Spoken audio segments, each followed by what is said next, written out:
Hoy quiero compartir una palabra ya teniendo el aroma y el sabor de la Navidad. Una palabra que he titulado El verdadero sentido de la Navidad. De eso vamos a estar hablando hoy. Y pues me temo que la mayoría de las personas en este 2020 se van a perder la Navidad. Y usted dirá, pastor, ¿y por qué se la van a perder? ¿Por la pandemia? ¿Por la recesión económica? ¿Cuál es la razón para que la gente se pueda perder la Navidad? Y otros probablemente dirán, no, pastor, eso no puede ser. ¿Cómo se va a perder la Navidad si lo que hace la publicidad y el comercio es promover al 100 la Navidad? Si la Navidad está por todo lado. Pues la verdad es que a pesar de que cada año muchas personas celebran la Navidad, se la pueden perder. ¿Y por qué razón? Por no conocer cuál es el verdadero sentido de la Navidad. Incluyendo algunos cristianos que de repente viven presionados y asfixiados por tantos afanes, por tanto corre aún en pandemia, buscando ropa, buscando regalos, haciendo una y otra cosa. Yo les quiero recordar que en lo personal yo sí creo que un cristiano debería celebrar la Navidad, pero debe saberla celebrar. Y yo creo que un cristiano durante esta época debe, uno, acordarse de Él, acordarse del Señor, porque esta Navidad se trata de Él, no de los regalos, de Él. Número dos, debe alabarlo a Él. Este es un tiempo para exaltar a Dios, no para exaltar los problemas, sino para exaltarlo a Él. Y número tres, debemos anunciarlo. Debemos predicarle a este mundo que no conoce a Cristo, que no entiende cuál es el verdadero sentido de la Navidad. Tenemos que anunciarles el Evangelio. Así que hay que tener cuidado. No sea que terminemos perdiéndonos la Navidad. Cuando yo leo los relatos bíblicos allá en los Evangelios acerca de la Navidad, lo que yo encuentro es que la Navidad fue, si pudiéramos llamarlo así, pues una celebración sencilla, sin tanta pompa, donde el enfoque no fueron ni los regalos, ni la comida, ni la ropa nueva, ni la fiesta, no, donde el enfoque fue Cristo el Señor. Y lo que me propongo durante este domingo y el próximo, si el Señor así lo permite, pues es que veamos algunos personajes que están relatados en los evangelios y que a mi juicio se perdieron la Navidad. Y quiero que tratemos de responder una pregunta y es, ¿qué hacer? ¿Qué tenemos que hacer para no perder la Navidad? ¿Qué tenemos que hacer? ¿Cómo debería un cristiano actuar en este tiempo para no perder la Navidad? Y de paso, pues lo que quiero que veamos es 6 peligros. Peligros que amenazan la Navidad. Hoy vamos a ver 3 y quiero animarle a abrir su Biblia en el Evangelio de Lucas, capítulo 2, versículo 1, y leemos la palabra de Dios y ella dice así. Por aquellos días, Augusto César decretó que se levantara un censo en todo el Imperio Romano. Este primer censo se efectuó cuando Cirenio gobernaba en Siria, así que iban todos a inscribirse, cada cual a su propio pueblo. También José, que era descendiente del rey David, subió de Nazaret, ciudad de Galilea, a Judea, fue a Belén, la ciudad de David, para inscribirse junto con María, su esposa. Ella Ella se encontraba encinta y mientras estaban allí, se le cumplió el tiempo. Así que dio a luz a su hijo primogénito, lo envolvió en pañales y lo acostó en un pesebre. ¿Por qué? Porque no había lugar para ellos en la posada. Amén. Ese es el relato de Lucas acerca de la primera Navidad. Y tiene algunos elementos muy interesantes que nos van a ayudar a entender el sentido de la Navidad. Yo quiero que si hay alguien a su lado, lo anime, lo mire a los ojos y le diga: necesitamos entender el significado, el verdadero significado de la Navidad. Necesitamos entender cuál es ese sentido. Y en este primer texto que hemos leído, pues encontramos al primer personaje. Y la primera persona que yo considero que se perdió la Navidad fue el dueño del mesón. El posadero, llamémoslo así. Porque lo que dice el relato es que como había un censo y todos los habitantes de Israel tenían que ir a su pueblo de origen, José y María embarazada, a punto de dar a luz, que vivía por allá en el norte, en Galilea, tuvo que ir hasta el centro, hasta Judea, para empadronarse en su ciudad, una ciudad pequeña llamada Belén. Y llegaron a ese pueblo, llegaron a ese lugar, y lo que uno puede imaginarse es que ese lugar estaba lleno de gente. Gente que había viajado kilómetros, horas, días, semanas para inscribirse en esa ciudad.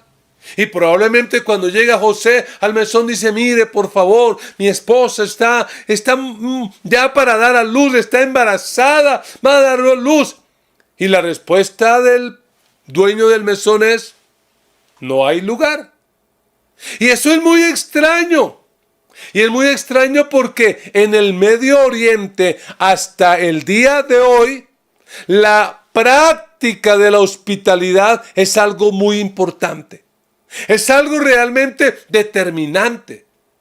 Y más a una mujer como María, que estaba embarazada, eso no cabía en la cabeza de nadie no brindarle el apoyo y la ayuda que ella necesitaba.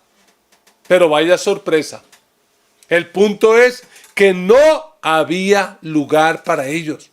O sea que no hubo hospitalidad, solidaridad. Y lo que encontramos es que María, a punto de dar a luz, le toca encerrarse, digámoslo así, y algunos comentaristas bíblicos creen que fue literalmente un establo, allí el lugar donde los animales pasan la noche, donde se les sirve la comida. Otros creen que era una especie de gruta o una cueva en la montaña, y otros creen que fue en el patio del mismo mesón. Realmente eso no es trascendental. El punto es que para ellos no hubo un lugar digno. Y uno se puede a pensar: ¿acaso es que el mesonero era un hombre malo? La Biblia no lo dice. Pero yo no creo que él haya sido un hombre malo o un instrumento del diablo o algo por el estilo. Lo que yo creo es que este hombre solo estaba pensando en algo.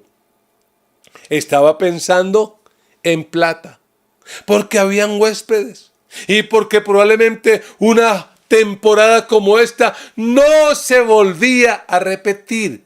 Y eso me da pie a que entendamos cuál es realmente el primer peligro que debemos combatir nosotros si queremos entender cuál es el verdadero significado de la Navidad. Y ese peligro lo vamos a llamar el consumismo.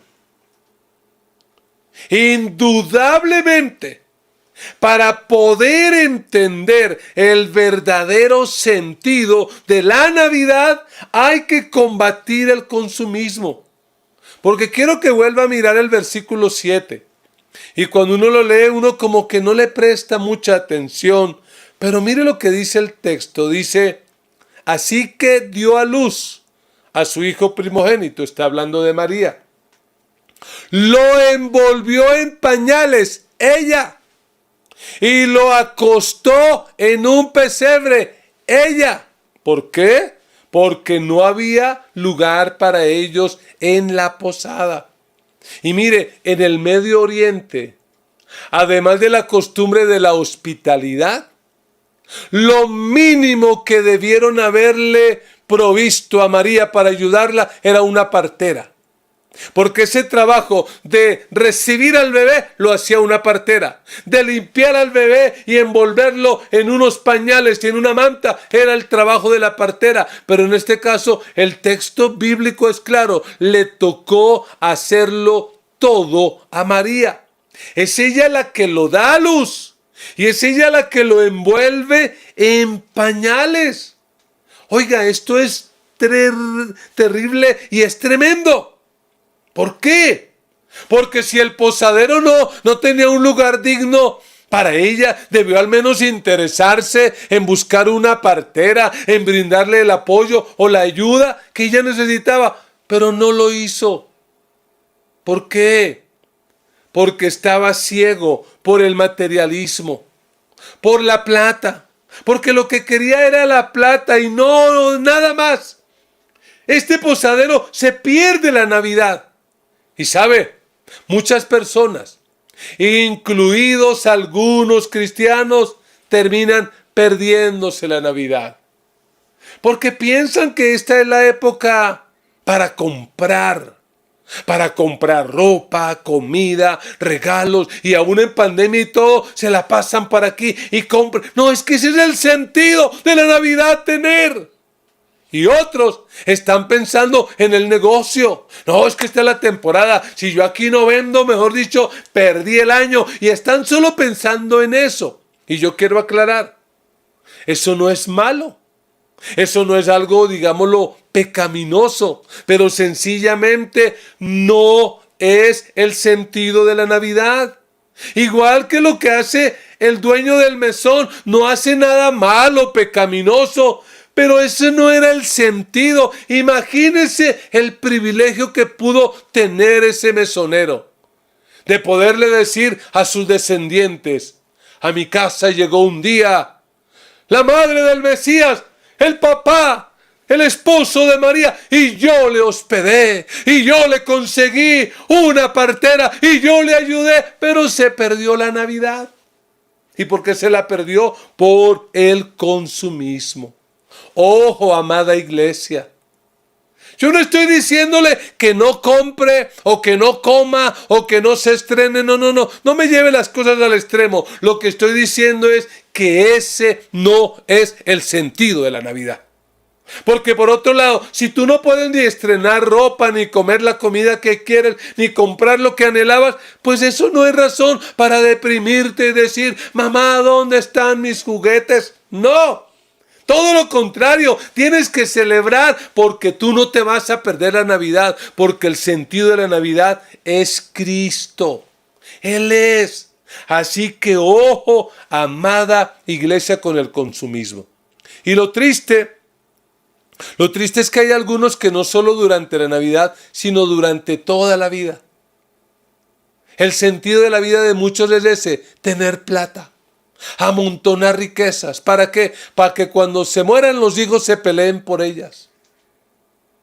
Tener riquezas, ¿para qué? Para que cuando se mueran se den cuenta que no valió la pena porque nada pudieron sacar de este planeta. ¿Para qué? Para nada, porque cuando estén delante de Dios se van a dar cuenta que esas cosas no eran importantes. Pero hay una segunda persona en los relatos de los evangelios que se perdió la Navidad. Y quiero que vaya conmigo a Mateo capítulo 2 y quiero que veamos a este personaje. ¿Qué personaje? Mateo capítulo 2 versículo 1 dice: después de que Jesús nació en Belén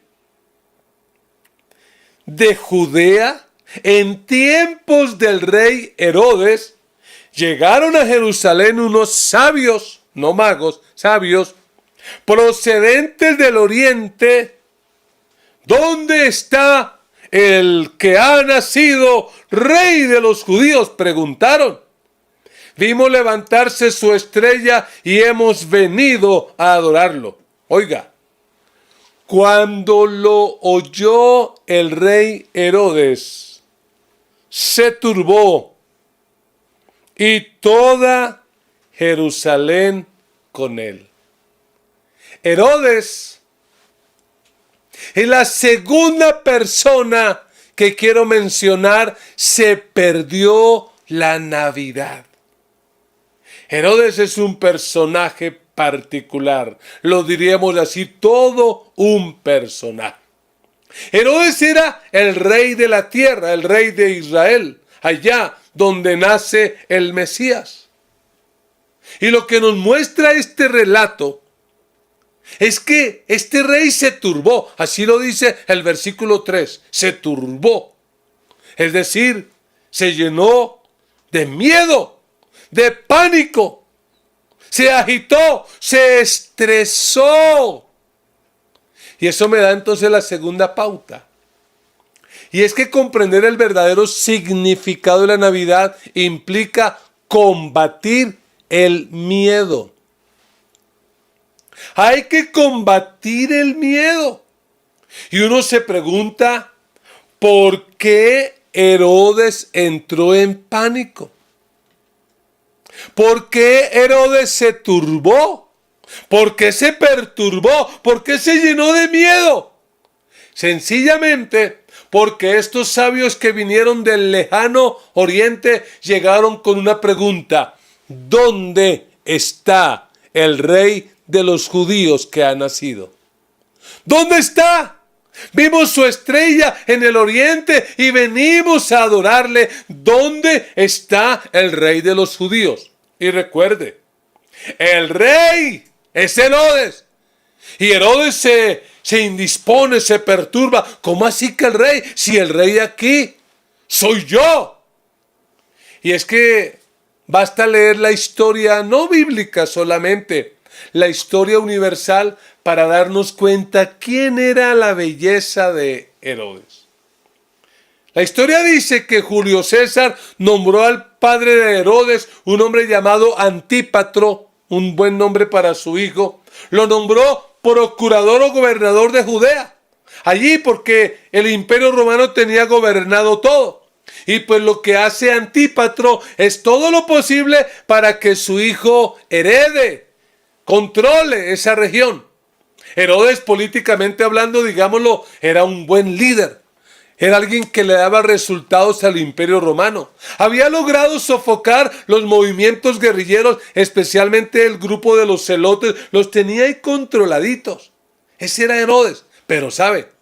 Herodes era un hombre lleno de celos, lleno de miedo. Un hombre perturbado. Mire lo que hizo. Para poderse ganar un poquito el afecto de los judíos, se casó con una judía, porque él no era judío del todo, él realmente no era judío. Se casó con una mujer llamada Mariana, digámoslo así en español, Mariana, que era judía. ¿Y sabe qué terminó haciendo con Mariana? Terminó matándola. Mató al hermano de Mariana, que era el sumo sacerdote, mató a Mariana, mató a 3 hijos que tenía.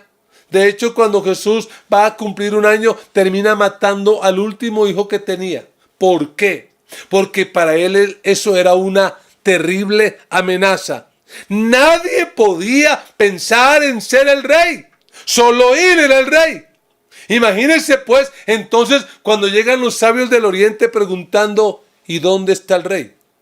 Y me imagino a Herodes diciendo, pues el rey soy yo, aquí estoy yo. No, señor. El rey es un bebecito que recién acaba de nacer.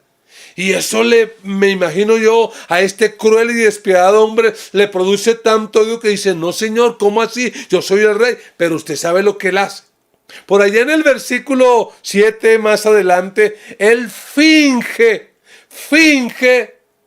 y aparenta. Dice, luego Herodes llamó en secreto a los sabios y se enteró por ellos el tiempo exacto en que había aparecido la estrella. y los envió a Belén y les dijo: vayan e infórmense bien de este niño, y tan pronto como lo encuentren, avísenme para que yo también vaya a adorarlo.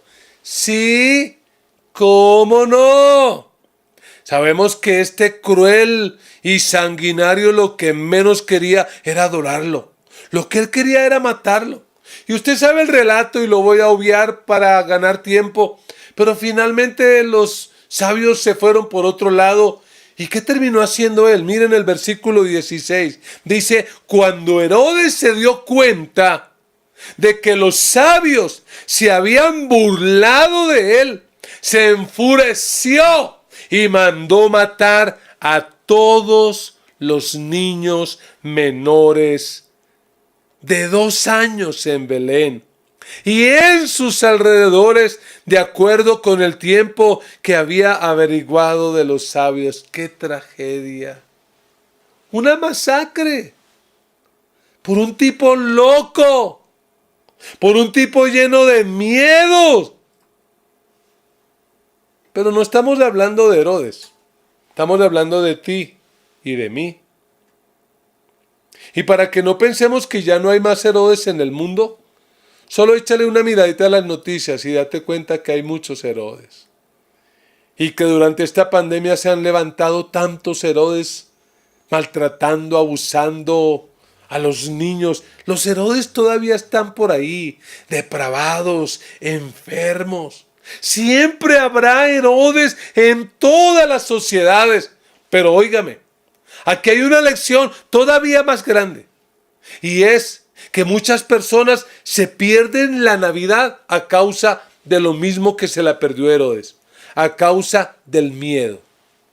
¿Cuál era el miedo de Herodes? Que no quería que otro fuera el rey.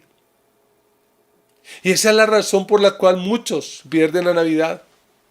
Porque no quieren que Jesús sea el rey en sus vidas. Y entonces muchos rechazan el evangelio o lo siguen a medias, que es peor. Porque dicen: no, es que en mi plata mando yo. Es que en mi vida sexual mando yo. No, es que en diciembre yo me emborracho y yo en enero vuelvo a la iglesia. No quieren que Jesús sea el rey. Juegan a la religión. Pero Jesús no es el rey, no es el Señor, no es el que manda. Y tienen miedo que Él los gobierne y los controle. Por eso rechazan el evangelio. En mi caso personal, a mí me compartieron de manera clara el evangelio cuando tenía 11 años de edad. Pero yo lo rechacé. Y lo rechacé por miedo a volverme loco, por miedo a perderme lo chévere de la vida. Yo decía: esos evangélicos son fanáticos, amargados, lambeladrillos. No, yo tengo miedo, yo no voy a perder mi vida en eso, yo no voy a perder mi juventud. Pero le doy gracias a Dios que a mis 17 años le abrí mi corazón a Jesús y Él empezó a ser el rey de mi vida. Y mi vida fue cambiada, y mi vida fue transformada. Y ahora que miro para atrás digo: ¿por qué no lo hice antes? ¿Por qué no abrí mi corazón cuando tenía 11 años de edad? Ahora la pregunta es para ti. ¿Dónde está el rey en tu vida? ¿Quién es el que gobierna tu vida? ¿Quién manda en tu corazón? ¿Quién está ocupando el trono de tus pensamientos, el trono de tus emociones? ¿Por qué no permites en esta Navidad que Jesús sea el que se siente en el trono de tu vida y gobierne y cambie todo? Déjalo. Vas a ver que el reino de Él es mucho más grande y más glorioso que todos. Pero mira que en este mismo relato hay un tercer grupo de personas que se perdieron la Navidad. Mira por favor en el versículo 4. Porque cuando los sabios de Oriente llegan preguntando: ¿dónde está el rey de los judíos? Y Herodes se pone paniqueado. Pues mire lo que hace, dice el texto. Así que convocó de entre el pueblo, y ojo porque me parece que Mateo es intencional, a todos, no a unos, a todos los jefes de los sacerdotes y maestros de la ley, y les preguntó dónde había de nacer el Cristo. En Belén de Judea le respondieron, porque esto es lo que ha escrito el profeta. Pero tú, Belén, en la tierra de Judá, de ninguna manera eres la menor entre los principales de Judá, porque de ti saldrá un príncipe que será el pastor de mi pueblo Israel. Oye lo que hace Herodes. Herodes manda llamar a los que saben, a los sacerdotes, a los maestros. En realidad llamó a los escribas, fariseos, a los saduceos, a los que tenían el poder en el templo. Era la gente que tenía el poder en las manos, el sartén por el mango, ¿cierto? Allá, que gobernaban, que mandaban. Y Herodes les dice, bueno, díganme la verdad, ¿dónde tiene que nacer el Cristo? Lo interesante es que ellos sabían la respuesta, acertaron. A mí me parece que ellos preguntaron, ¿y por qué la pregunta? Ah, no, porque por ahí hay unos sabios del oriente que están preguntando y yo quiero saber dónde es. Y entonces ellos muy acertadamente citaron la Biblia, citaron Miqueas 2 y dijeron, mire, el profeta Miqueas dice con toda claridad que tiene que ser en Belén. Porque en Belén está escrito, así tiene que ser. Pero ¿sabe qué es lo curioso? ¿Sabe qué es lo que realmente a mí me llama profundamente la atención? Que aunque ellos sabían, que aunque ellos tenían la información, no hicieron absolutamente nada. Y ese es el tercer peligro que nosotros debemos combatir si no queremos perdernos esta Navidad. Y es el peligro de la indiferencia. Entender el verdadero significado de la Navidad implica combatir la indiferencia. Porque, perdónenme, pero para mí ellos son muchas bestias. Miles de años esperando al Mesías. Y de repente aparecen unos sabios de Oriente que dicen, ya nació. ¿Y qué hacen ellos? Nada. Sencillamente nada. Yo no sé, pero alguno debe haber dicho, yo no sé, pero yo no me quedo con esta espinita. Yo voy a ir a ver si eso no es el Mesías. No hicieron nada. Absolutamente nada. Totalmente indiferentes. Se parece a algunos cristianos. Y lo tengo que decir porque lo tengo que decir. Que odian la Navidad. Que serían felices si la Navidad desapareciera del planeta y no se dan cuenta que esa es una estrategia del diablo para ir eliminando al Señor de muchas cosas. Miren, los países que son en contra de Dios, países que promueven realmente todo en contra de Cristo, que son del sistema del anticristo, lo que hacen es quitar Semana Santa y quitar Navidad. Porque bien o mal, en esa época la gente como que algo escucha de Jesús. Amado hermano, el punto no se trata de caer en todas las prácticas y desórdenes que este mundo tiene, pero sí como iglesia tenemos que anunciar el evangelio en este tiempo.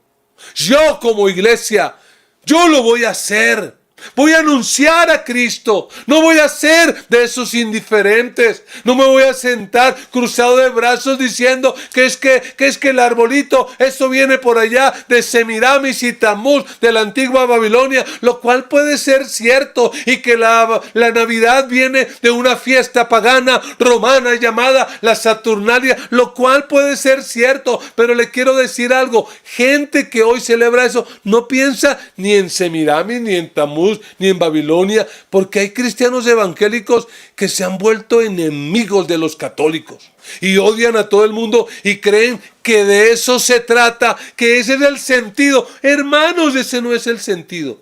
¿Sabe? Lo curioso es que estos escribas y fariseos se convirtieron en una piedra en el zapato de Jesús.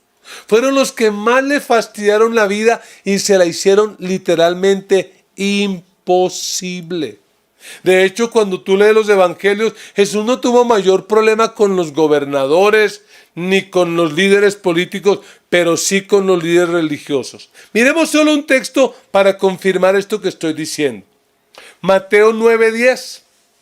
Allí el relato del evangelio dice: mientras Jesús estaba comiendo en casa de Mateo, muchos recaudadores de impuestos y pecadores llegaron y comieron con él y sus discípulos. Imagínense la escena. Es una comida. Y para el oriental, para los del Medio Oriente, eso habla de compañerismo, de amistad. Y Jesús le está compartiendo la cena, digamos, la cena navideña. No, mentira, si no van a decir, sí, ve, está diciendo herejía. Pero compartiendo la cena. ¿Con quiénes? Publicanos, pecadores, gente de mala fama, gente odiada y despreciada en Israel. Ahí está comiendo con ellos. Y en el versículo 11 dice: cuando los fariseos vieron esto, les preguntaron a sus discípulos: ¿por qué come su maestro con recaudadores de impuestos y con pecadores? Al oír esto, Jesús les contestó: no son los sanos los que necesitan médico, sino los enfermos. Pero vayan y aprendan.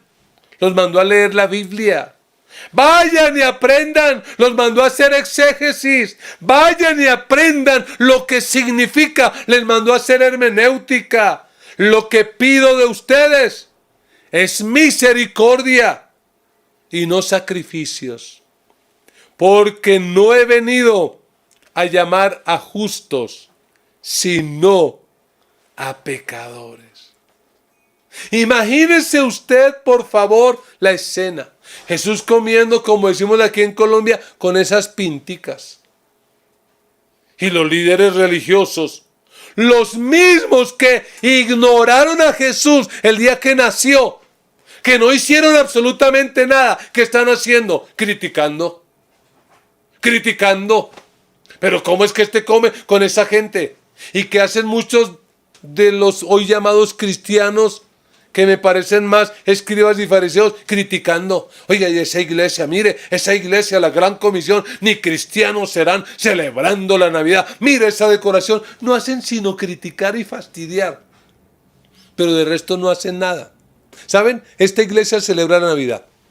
Y para más, celebramos la novena navideña bíblica, no la tradicional religiosa, bíblica. ¿Por qué? Porque queremos anunciar el evangelio, porque no estamos a favor de la indiferencia, porque creemos que todo tiempo es bueno para anunciar a Cristo.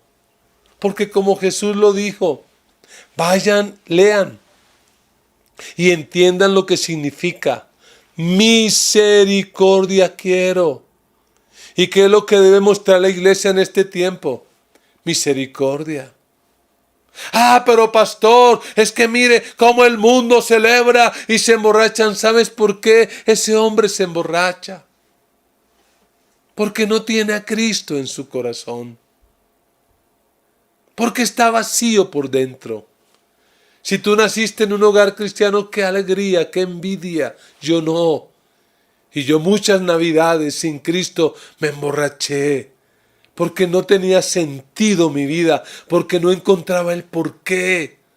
¿Qué necesitamos mostrar hacia esas personas? ¿Odio? ¿Desprecio?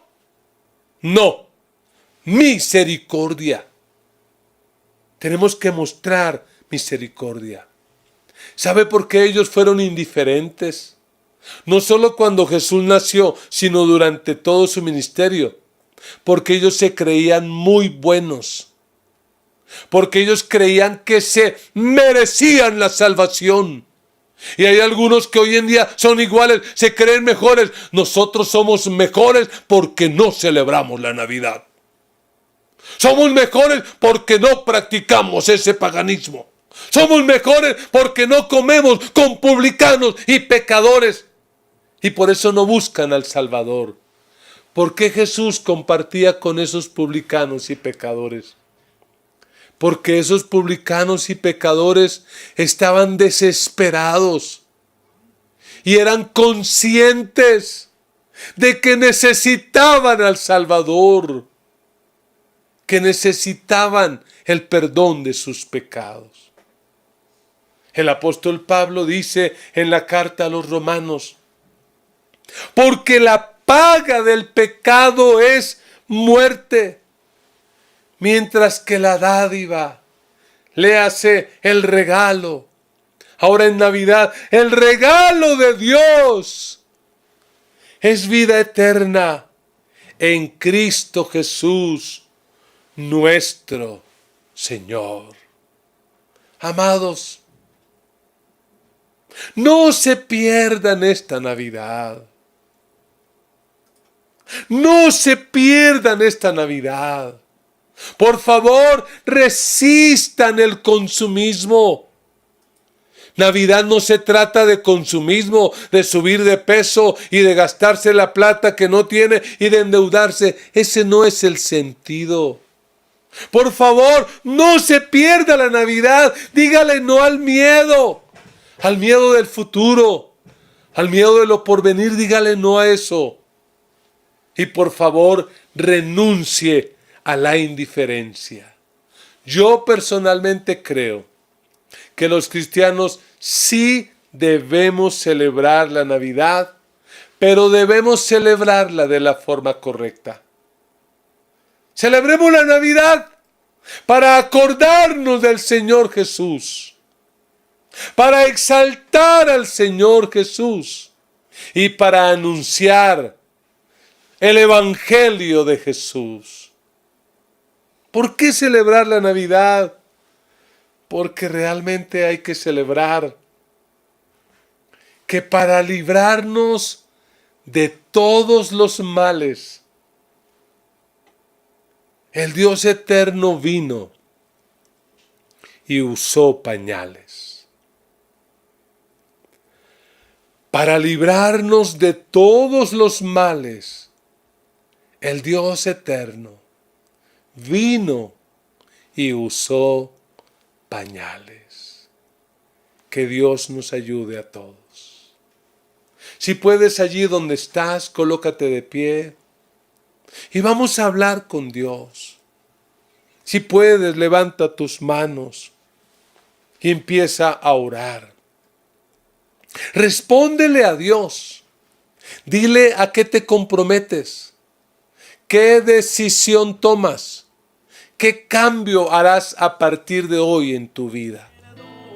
Padre, te damos muchas gracias en esta hora por tu amor y misericordia para con cada uno de nosotros. Te damos gracias, Señor, por haber dejado tu trono de gloria, por haber dejado ese lugar maravilloso donde habitas en las alturas y haber venido a encarnarte y a nacer en un humilde pesebre como un bebé que tuvo que usar pañales por caminar en esta tierra polvorienta Gracias por derramar tu sangre en la cruz por nuestros pecados. Gracias por la vida eterna que nos has dado. Señor, gracias. En esta tarde te pedimos perdón. Perdónanos, porque muy probablemente nos hemos estado perdiendo la Navidad. Nos la hemos perdido por estar, Señor, encadenados al materialismo, al consumismo. Perdónanos. Perdónanos porque no te hemos permitido ser el Rey en nuestra vida, el Rey en nuestro corazón, en nuestra casa, en nuestra familia. De verdad, Señor, perdónanos.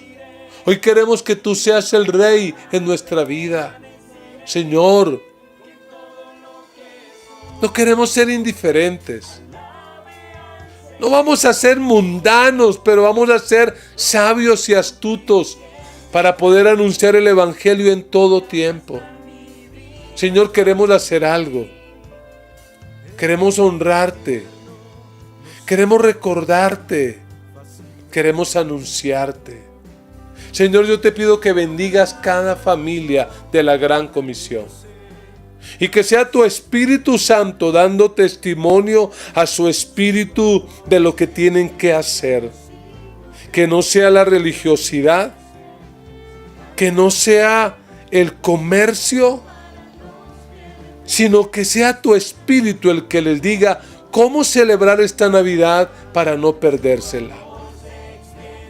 Que este tiempo de Navidad sea un tiempo para dar, para compartir, para anunciar el Evangelio, para buscarte a ti, para honrarte a ti. Ayúdanos, Señor, te lo pedimos. En el nombre de Jesús. Amén y amén. Qué lindo poder estar aquí. No quiero perder esta oportunidad para invitar a aquellos que nos están escuchando probablemente por primera vez. Y que hoy al escuchar esta palabra dicen: yo quiero que Jesús nazca en mi corazón. Yo quiero que Jesús sea el Rey de mi vida. Yo quiero que Jesús habite en mi casa. En mi casa sí hay lugar. Puede que en el mesón no hubo, pero aquí sí hay lugar para Él. Yo no me quiero perder nada de Jesús. Si tú quieres tomar esa decisión, allí donde está, levante su manito y con todo el corazón repita esta oración. Diga conmigo: Señor Jesús, gracias por venir a esta tierra, por usar pañales, por caminar como uno de nosotros. Gracias por morir en la cruz por mis pecados. En esta hora te pido perdón. Señor, perdóname, lávame, límpiame con tu sangre, cámbiame. Ven y ocupa el lugar que te pertenece en mi vida. Escribe mi nombre en tu libro y no lo borres, para que cuando yo muera o tú regreses, yo pueda estar siempre contigo. Gracias, Jesús. Amén y amén. Si tú hiciste esta oración y la hiciste de todo tu corazón, te quiero felicitar. Has tomado la decisión más importante de tu vida y queremos saber de ti. Escríbenos un mensaje al WhatsApp que aparece en pantalla. Si nos estás escuchando a través de Comisión Radio o de un audio de WhatsApp, escríbenos al 314-297-4144 y a vuelta te estaremos enviando el curso bíblico Los Grandes Interrogantes de la Vida, para que conozcas al Señor, para que crezcas y para que vivas para sus propósitos. Amados, qué alegría poder estar aquí. Le animo a que celebre la Navidad, pero que la celebre para la gloria de Dios, sin pecado, sin emborracharse, sin descarriarse, siempre exaltando a Cristo, acordándonos de Él y hablando de Él a esta generación. Permítame orar por usted, permítame pedir al Señor que lo bendiga durante este tiempo. Padre, en el nombre de Jesús, yo te doy gracias por la vida de tu pueblo, por mis hermanos. Te pido, Señor, que les guardes en este fin de año.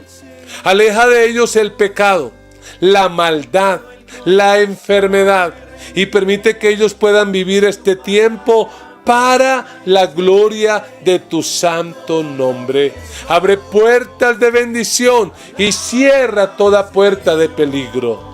La gracia de nuestro Señor Jesucristo, el amor de Dios nuestro Padre y la comunión del Espíritu Santo sea sobre cada uno de ustedes. Y con gozo decimos amén y amén. Nos vemos el miércoles para responder más preguntas sobre los cristianos y la Navidad. Un abrazo para todos. Les amo. Están en mi corazón y en mis oraciones. Chao, chao. Somos la Gran Comisión de Colombia. Sigue conectado con nosotros. Y no olvides compartir nuestras transmisiones en vivo.